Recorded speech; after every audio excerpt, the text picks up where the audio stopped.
రమేష్ గారు నమస్తే. నమస్తే అండి మురళి గారు, ప్యానెల్లో ఉన్న సభ్యులందరికీ, స్వతంత్ర టీవీ ప్రేక్షకులందరికీ నమస్కారం అండి.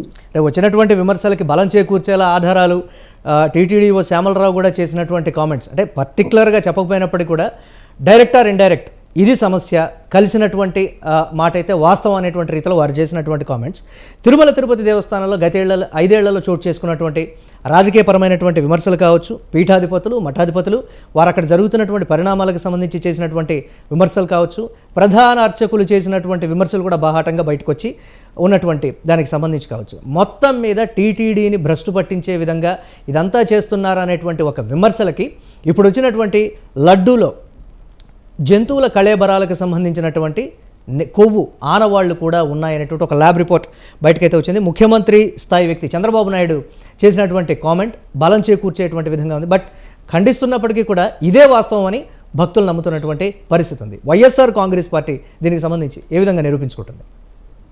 అందరికీ నమస్కారం అండి. చంద్రబాబు నాయుడు గారు దేవుణ్ణి కూడా ఈ రాజకీయాల్లోకి లాగుతారని చెప్పి ఎప్పుడూ అనుకోలేదు. ఎందుకంటే ఆ అఖిలాండ బ్రహ్మాండ నాయకుడు దేవదేవుడు వెంకటేశ్వర స్వామిని కూడా ఆయన రాజకీయ అవసరాల కోసం ఈ రోజున రాజకీయాల్లోకి లాగడం జరిగింది.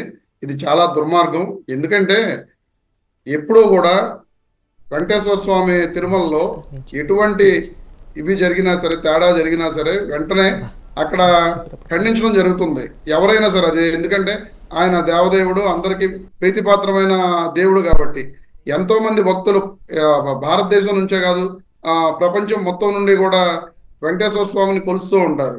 అటువంటి దేవదేవుడి విషయంలో ఏ ప్రభుత్వం కూడా తప్పు చేయదు.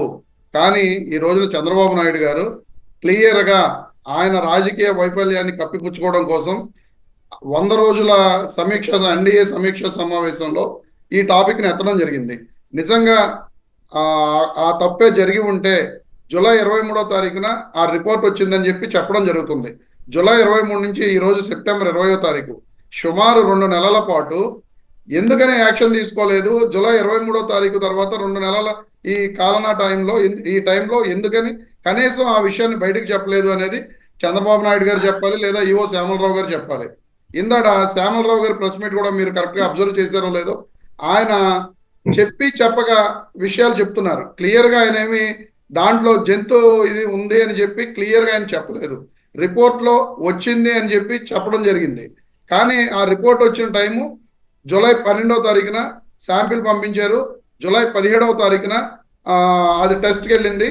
జూలై 23వ తారీఖున రిపోర్ట్ వచ్చింది. ఆ టైంలో ముఖ్యమంత్రి గారు ఎవరండి? చంద్రబాబు నాయుడు గారు. ఆ టైంలో టీటీడీ చైర్మన్గా ఎవరూ లేరు. టీటీడీ చైర్మన్ పోస్ట్ ఖాళీగా ఉంది. ఈవోగా చంద్రబాబు నాయుడు గారు నియమించుకున్న శ్యామలరావు గారు ఈవోగా ఉన్నారు.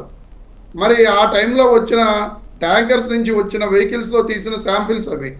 ఆ శాంపిల్స్లో తేడా ఉంటే అది ఈ ప్రభుత్వం ఆ టెండర్ కూడా ఎప్పుడు ఇవ్వడం జరిగిందండి ఏఆర్ ఫుడ్స్కి. ఆయనే చెప్పారు, ఈవో శ్యామలరావు గారు క్లియర్గా చెప్పడం జరిగింది.